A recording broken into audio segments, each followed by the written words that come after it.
চলে যায় রাতের মায়া, আমার হৃদয় জলে মন মুনিয়া তোর কাছে আমার মনের কথা। আসসালামু আলাইকুম শেখ সাদি খান। ওয়ালাইকুম সালাম। একদম। আরে বাপ রে বাপ, ফেরদৌস কত বছর তোমরা দেখলাম। খুব খুশি, খুব আনন্দ লাগছে। এই ধরনের মানুষ কাছে পেলেও তো অনেক কিছু শেখার আছে। প্লিজ।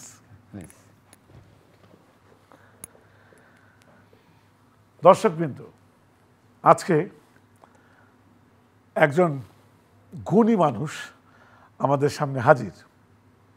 মিয়া তানসেন ঘরানা, এটা আমার বিশ্বাস সবাই এই নামটি শুনেছেন। সম্রাট আকবরের দরবারে তানসেন, মিয়া তানসেনের কণ্ঠ না হলে বৃষ্টি হতো না, এগুলা গল্প বলেন, কাহিনী বলেন, মানুষের মুখে মুখে ফিরছে। যা রটে কিছু তো বটে। সেই সূত্র ধরে সুরের সম্রাট আলাউদ্দিন খাঁ, তারই বংশধর ধরে আজকে আমাদের সামনে এই সুরের রক্তের মানুষগুলোর মধ্যে একজন শেখ সাদি খান। আমরা খুবই আনন্দিত আপনি আমাদের সামনে এসছেন। আপনাদের এই যে ঘরানা একটু ছোট্ট করে যদি দর্শকদের বলতেন, এই বংশ পরিচয়ের খুব প্রয়োজন, প্লিজ। একটা ঐতিহ্যবাহী পরিবার থেকে এসেছি আমরা, সঙ্গীতের। সারা বিশ্ব এই খাঁ পরিবার, শিবপুরের খাঁ পরিবার সারা বিশ্বকে যন্ত্রসঙ্গীত দিয়ে মাত করেছে। সেই পরিবারে আমি একজন সদস্য।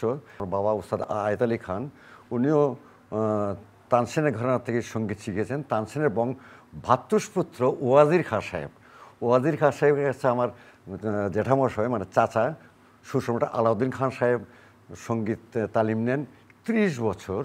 তারপর আমার বাবা তালিম নেন 15 বছর। তারপর ওইখান থেকে আমার বাবাকে নিয়ে যান শান্তিনিকেতনে রবীন্দ্রনাথ ঠাকুর মিউজিক সেকশনের অধ্যাপনার জন্য। তো এটা অনেক বড় স্টোরি, আমি ছোট্ট করে একটু করে বলতে চাচ্ছি। মিয়া তানসেনের কথা যদি বলতে যাই তাহলে এখানে বলতে হবে অ্যাকচুয়ালি মিয়া তানসেনের নাম কিন্তু মিয়া তানসেন ছিল না। উনি কিন্তু অ্যাকচুয়ালি ছিলেন হিন্দু সম্প্রদায়ের মানুষ। তার নাম ছিল রামতনু। উনি একজন যাকে ভালোবাসতেন, একজন মহিলা, উনি দুর্দান্ত গাইতেন। তার সঙ্গে ছিল তার মহব্বত ছিল, প্রেম ছিল। তো তারা দুজনে সিদ্ধান্ত নিল তারা দুজনকে নিয়ে জীবনযাপন করবে, সংসার করবে। তো তার বাবা বলল যে তুমি হিন্দু সম্প্রদায়ের মানুষ আর উনি মুসলমান সম্প্রদায়ের মানুষ, এটা কেমন করে হয়? তুমি একটা কাজ করো, ওই এমন পীর সাহেব আছে তার কাছে গিয়ে তুমি জিজ্ঞাসা করো যে কীভাবে কী করতে হবে, যেহেতু তোমরা দুজনকে ভালোবাসো। তো পীর সাহেব কাছে বলতো হ্যাঁ তুমি বিয়ে করতে পারো, ধর্মান্তরিত হবে, একজনকে ধর্মান্তরিত হতে হবে। তো মিয়া তানসেন বলতে আমি ধর্মান্তরিত হব। তো তার নাম দিলেন আতাহার আলী খান। যখন আকবর বাদশার দরবারে গান গায় তানসেন, সে তখন এমন একজন সঙ্গীতজ্ঞ যে গান গাইলে, মেঘরাগ গান গাইলে বৃষ্টি আসতো, মালহার গাইলে বৃষ্টি আসতো, দীপক রাগ গাইলে নাকি মানে চারিদিকে আগুনের মতন জ্বলতো। এগুলো আমরা শুনেছি। আমি জানি না কল্প কাহিনী কিনা না সত্য কাহিনী, নিশ্চয়ই কিছুটা তো সত্য না হলে এরকম বেরোতো না। তো তারা দুজনকে এক করে দিলেন এবং মিয়া তানসেন টাইটেল দিলেন কিন্তু সম্রাট আকবর। আচ্ছা, হ্যাঁ। তো সেই বংশ পরম্পরায় কিন্তু আমরা এসেছি, আলাউদ্দিন খাঁ বংশ। এখন আমরা মাইহার বংশ, আলাউদ্দিন খাঁ মাইহার সঙ্গীত পরম্পরার আমরা তার সঙ্গীতে আমরা প্রেজেন্ট করছি, তার ঘরানা প্রেজেন্ট করছি আমরা। তো আমি তো দেখো ক্লাসিক মিউজিকের সঙ্গে থাকার পরেও আমি চলে আসলাম মডার্ন মিউজিকের দিকে। আমি চলে আসার কারণটা হয়েছে কি, অনেকে হয়তো প্রশ্ন করবে এমন পরিবার থেকে আসার পর উনি ক্লাসিক সঙ্গীত নিয়ে চর্চা করলেন না। আমি কিন্তু বেহালা বাজাতাম, ভায়োলিন বাজাতাম, ক্লাসিক ভায়োলিন বাজাতাম। তো আমি দেখলাম যে আসলে এই দেশে উচ্চাঙ্গ সঙ্গীত দিয়ে জীবনযাপন করা বড় কঠিন, যার জন্য আমি আমার প্রফেশনটাকে আমি একটু বড় করার জন্য, বিস্তৃত করার জন্য আমি মডার্ন মিউজিকে চলে আসলাম। এটা ছোট্ট সংক্ষিপ্ত ইতিহাস। যা অনেক কিছু জানতাম না, আমি নিজেই আজকে তা জানলাম। ধন্যবাদ শেখ সাদি খান। ধন্যবাদ। আমরা এখান থেকে একটি খাম আপনি নেবেন এবং এটা খুলে ভিতরে কি আছে আমাকে একটু বললে আমরা এগোতে পারবো। কি রাখছো কে জানে, কি লিখে রাখছো, তো তুমি জানো। আয় হায়, দুঃখ নিয়ে কথা বলতে পারবো। আয় হায় হায় হায়, এখানে দুঃখ তো আরো ভাবা আসবে না। একটু আগেই দুঃখের কথা শুনছিলাম যে জীবন চালানোর জন্য পেটের তাগিদে আজকে সঙ্গীতের ভিন্ন ধারাকে বেছে নিতে হয়েছে, এটাও একটা দুঃখ। আচ্ছা, তারপরও একদম বুঝ জ্ঞান যখন থেকে হয়েছে এ যাবৎ কোনো দুঃখের স্মৃতি মনে পড়ে কি? প্রত্যেকটি মানুষের জীবনের দুঃখ আছে, এক একজনের দুঃখের বিষয়বস্তু এক এক রকম। তো আমার দুঃখ ছিল, সেই দুঃখগুলোই আমি আমার সঙ্গীতের কাজে লাগাতে পেরেছি বলে আমার মনে হয়।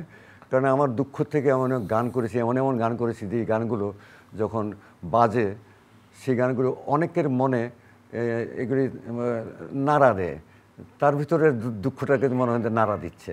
অনেক সময় সুখের গানগুলোও নাড়া দেয় তাদেরকে। আসলে দুঃখ বলতে যেটা বলছি, আমরা দুঃখটাকে আমরা যদি শক্তিরূপে যদি আমরা গ্রহণ করতে পারি, তাহলে আমাদের জীবনকে আমরা সঠিক জায়গাতে পৌঁছানোর একটা শক্তি পেয়ে যাই। তো দুঃখটাকে আমি দুঃখ মনে করতে চাই না, সেজন্য দুঃখটা শক্তির উপরে যদি পরিণত হয়। এবং আমি সবাইকে বলবো, যাদের দুঃখ অনেক বেশি আছে তারা দুঃখটাকে শক্তির উপরে যদি ব্যবহার করতে পারেন, তাহলে আমার মনে হয় আপনি অবশ্যই আপনার গন্তব্যস্থলে পৌঁছতে পারবেন। যাক, যার যার মন্তব্যের উপর আমার কোনো সমালোচনা নেই, এটা হতেই পারে। আচ্ছা, শাস্ত্রীয় সঙ্গীত, প্রথমত আমি জানতে চাই শাস্ত্রীয় সঙ্গীতের প্রয়োজনীয়তা এবং ক্রমবর্ধমান যে আধুনিক একটার পর একটা ধারা চেঞ্জ হচ্ছে, এটার বিবর্তন, এটা তো আর বন্ধ করা যাবে না, কিন্তু শাস্ত্রীয় সঙ্গীতের প্রয়োজনটা এটা অবশ্যই দর্শকদের জানতে হবে। একটি বাড়ি যদি বানাতে হয়, তো স্ট্রাকচারটা করতে হলে তার কয়টা পিলার দেওয়া দরকার, কয়টা পিলার দিলে বাড়িটা শক্তিশালী হবে, সেটা নির্ভর করে। তো শাস্ত্রীয় সঙ্গীতের ব্যাপারে জানা থাকলে হয় কি, শাস্ত্রীয় সঙ্গীতে একটা নিজের পিলারকে শক্ত করার ব্যাপার আমি মনে করি। সাধারণভাবে যদি বলি, আমরা যদি এটা মিউজিক্যালি না বলি, আমরা যদি বলি যে হ্যাঁ, শক্তি সঞ্চার করার জন্য, ভিত্তি শক্ত করার জন্য শাস্ত্রীয় সঙ্গীতের ধারণা থাকা উচিত অন্তত পক্ষে। তাইলে হয় কি, সে বিভিন্ন শাখা প্রশাখা বিচরণ করতে তার সুবিধা হবে। শাস্ত্রীয় সঙ্গীত জেনে অনেকে গাইছে নজরুলগীতি, শাস্ত্রীয় সঙ্গীত তালিম নিয়ে অনেকে গাচ্ছে রবীন্দ্রসঙ্গীত, শাস্ত্রীয় সঙ্গীত তালিম নিয়ে অনেকে কিন্তু গাচ্ছে লোকসঙ্গীত গাচ্ছে। শাস্ত্রীয় সঙ্গীত জানা থাকলে সুবিধা আছে, নিজেকে বিভিন্ন ধারাতে পরিচালনা করাটা আমার মনে হয় একটু সহজ হয়। শাস্ত্রীয় সঙ্গীতের প্রয়োজনটা আমি বুঝি, কেননা এটা আসলে একটি ভিত্তি যেখান থেকে গড়ে উঠলে যে কোনো জায়গায় চলাফেরা করতে সুবিধা হয়। যেই জন্য আমি বলবো শেখ সাদিক খানও ওই শাস্ত্রীয় সঙ্গীতের বংশগত এবং তারই ভাবধারায়, গতিধারায় আজকে উনি সাবলীলভাবে এই আধুনিক জগতের উপরে বিচরণ করছেন, বিভিন্ন জায়গায় বিচরণ। আমার মনে হয় দুঃখ করার কিছু নেই, এটা আসবেই। আচ্ছা, আমি জানতে চাই, সেই 54 বছর আগের সঙ্গীতের ধারা, আজকের ধারা বিবর্তন যেটা আসবেই, যেটাকে ঠেকানো যায় না, আমরা কতটুকু এর থেকে বেনিফিট হচ্ছি, কতটুকু উপকৃত হচ্ছি? আমরা উপকৃত না হলেও আমাদের চেষ্টা চলছে, আমরা করার চেষ্টা করছি, আমরা আমাদের পরের জেনারেশনরা করার চেষ্টা করছে। বাংলা গানের একটা সুনিশ্চিত ধারা আছে, আমরা বাংলা গানের ধারাটাকে আমরা নষ্ট করতে চাই না, তাহলে আমাদের অঙ্গহানি হয়। তা আমরা চাইবো যে আমরা পরিবর্তন অবশ্যই আনবো। পরিবর্তন আমরা গ্লোবাল পৃথিবীতে মানুষের কত কিছু আসছে, এখন প্রযুক্তি এসছে, প্রযুক্তিতে এআই দিয়ে কত কিছু বানিয়ে ফেলছে। পরিবর্তন হয়েছে, পরিবর্তন এসছে, বিবর্তন আসবে, বিবর্তনের সঙ্গে আমরা চলবো। কিন্তু আমরা দেখব আমাদের ভবিষ্যৎ প্রজন্মকে, ভবিষ্যৎ জেনারেশনকে যেন আমরা সুন্দর একটা ধারা দিয়ে যেতে পারি, যে তারা যেন প্রযুক্তিকে সুন্দরভাবে ব্যবহার করে সে সমাজে মানুষের কল্যাণে এবং মানুষের জীবনযাপনের উন্নতিকরণে যদি সুন্দর ব্যবহার করতে পারে, তাহলে সেই প্রযুক্তি অবশ্যই কাজে আসবে। আর সেই প্রযুক্তি যদি লঙ্ঘন করে ফেলে, সীমা লঙ্ঘন করে ফেলে, তাহলে ধ্বংসের দিকে যাওয়া অবশ্যই অবশ্যই ধ্বংস দিয়ে যাবে। তার মানে আমরা যদি এভাবে বলি যে কল্যাণ মানুষের নিজের চিন্তা শক্তির উপর স্থির থাকে, এখন যদি আমরা নিজেরাই নিজেদেরকে ধ্বংসের জন্য লালায়িত হই, কিছু বলার নেই। সাংস্কৃতিক এই বিষয়াদি মানুষের প্রথম তো বিনোদন, নিজের ভালো লাগা। বিনোদন বহুভাবে নেওয়া যায়, মা বাবা ভাই বোন দাদা দাদি সবাইকে নিয়ে আজকে একটু মজাদার খাওয়া খেলাম, এটাও কিন্তু বিনোদন। আবার সবাই মিলে আমরা একটা নিজেদেরকে উচ্ছৃঙ্খলভাবে পার্কে ঘুরে বেড়ালাম, ওটাও বিনোদন। তো আমাদের বেছে নিতে হবে কোনটা আমাদের কাজে আসছে। পৃথিবীতে প্রেম বলে কিছু নেই, এই যে গানটা আমার মনে হয় আমি কত শতবার শুনেছি, তার কোনো ঠিক নেই। আমরা আজকে আমাদের মিউজিশিয়ান ভাইদের অনুরোধ করব, এই গানটি আমরা শেখ সাদির জন্য দুটি লাইনও যদি গাইতে পারি, it is a dedicated to you, এটি হবে আমাদের জন্য আরো আনন্দের। হাজার মনের কাছে প্রশ্ন রেখে একটি কথাই শুধু জেনেছি আমি, পৃথিবীতে প্রেম বলে কিছু নেই, প্রেম বলে কিছু নেই, কিছু নেই। হাজার মনের কাছে প্রশ্ন রেখে ফুলের মতো মন মানুষের নেই, পৃথিবীতে প্রেম বলে কিছু নেই, প্রেম বলে কিছু নেই, কিছু নেই। হাজার মনের কাছে প্রশ্ন রেখে। Thank you. একটি গান যখন জনপ্রিয়তা পায়, এটার ক্রেডিটটা কে পায়? গীতিকার, সুরকার না দর্শক? না না, সামনে যে থাকে সেই প্রথম পায়। সামনে কে থাকে? সামনে থাকে সিঙ্গার। সিঙ্গার একটা গানকে প্রেজেন্ট করে, তাই না? তাকে গীতিকার সুরকার তাকে সাহায্য করে এবং সে প্রেজেন্ট করে, তার দ্বারাতে গানটা প্রচার হয় এবং তাকে কিন্তু প্রথম মানুষের চিনে ফেলে, হ্যাঁ, যেহেতু তারা ব্যাকগ্রাউন্ডে কাজ করে। তো গানের অ্যাকচুয়ালি মূল কপিরাইট তো থাকে, বা মূল মালিক বলতে গেলে আমরা বলি যে সুরকার গীতিকার, আর singer is a related person. হ্যাঁ, রিলেটেড পারসন। একটি গান যখন জনপ্রিয়তা পেয়ে যায় তখন অন্য শিল্পীরাও গায়, কভার করে গানকে। তো এটা আমি অন্য কিছু মনে করছি না। আমি যেহেতু গান একটি শুদ্ধ গানও মানুষের কাছে ভালো লেগে যেতে পারে, তার মনে থেকে যেতে পারে। আর একটি হালকা ধরনের গানও, একটি কি বলে হালকা কথার গানও কিন্তু মানুষের মনে লেগে যেতে পারে, কিন্তু যে স্থায়িত্ব কম হয়। একটি গভীর জিনিসের স্থায়িত্ব যেমন হয়, একটি হালকা জিনিসের স্থায়িত্ব কম থাকে। ওয়ান টাইম বল পেনের মতন অবস্থা হয়ে যায়। তো আমরা সবসময় চেষ্টা করব যে কোনো সৃষ্টি দীর্ঘ চিন্তা নিয়ে মানে বলছে যে জেনারেশন টু জেনারেশন যদি থেকে যায়, রাখতে পারি, তাহলে শিল্পী বেঁচে থাকে, সুরকার বেঁচে থাকে, গীতিকার বেঁচে থাকে। আমরা এটা চাই।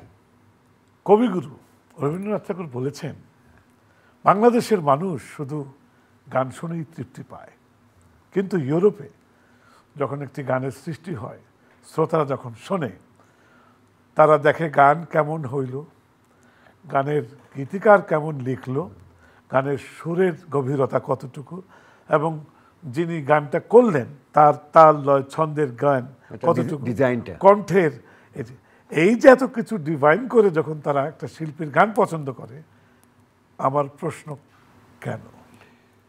এটা মূল ব্যাপারটা হচ্ছে, একটা গান এসে একটা মেলোডি, কথার সঙ্গে সমন্বয় করা হয় সুরের, সেটাকে ডিজাইন করা হয় অর্কেস্ট্রেশন করে, মিউজিক ইনস্ট্রুমেন্ট দিয়ে অর্কেস্ট্রেশন একটা গানকে ডিজাইন করা হয়। এই ডিজাইনটা যদি সুন্দর হয় তাহলে গানটা কিন্তু টিকে যায় দীর্ঘ বছর। ওই মেলোডির সঙ্গে যখন ডিজাইনটা সুন্দর হয়, অর্কেস্ট্রেশন, কম্পোজিশন, টোটাল কম্পোজিশনটা, একটা গান নির্ভর করে কিন্তু টোটাল কম্পোজিশনের উপরে, ইনস্ট্রুমেন্টাল ইউজের উপরে, এটা কতটুকু পরিমিতি বোধ থাকলো এটার উপর নির্ভর করে।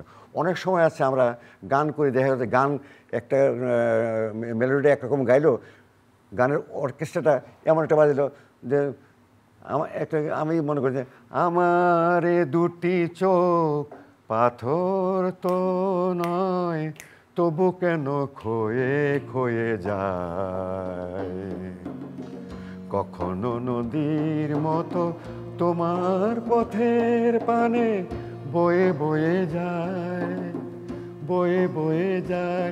এই যে এই গানটা মনে হয়, এই গানটার সঙ্গে যদি আমি যদি এই গানটা মিউজিক দিয়ে উল্টোপাল্টা করি তাহলে গানটার দেহ হানি হইল, নষ্ট হইল, গানের চরিত্রটাই নষ্ট করে দিল। আমার এ দূরে পা পা পা পারা পা পারা পা পারা পা পা পা পি পা পা পা পা পারা পা। তো কেমন লাগবে, কী অবস্থা হবে? হবে?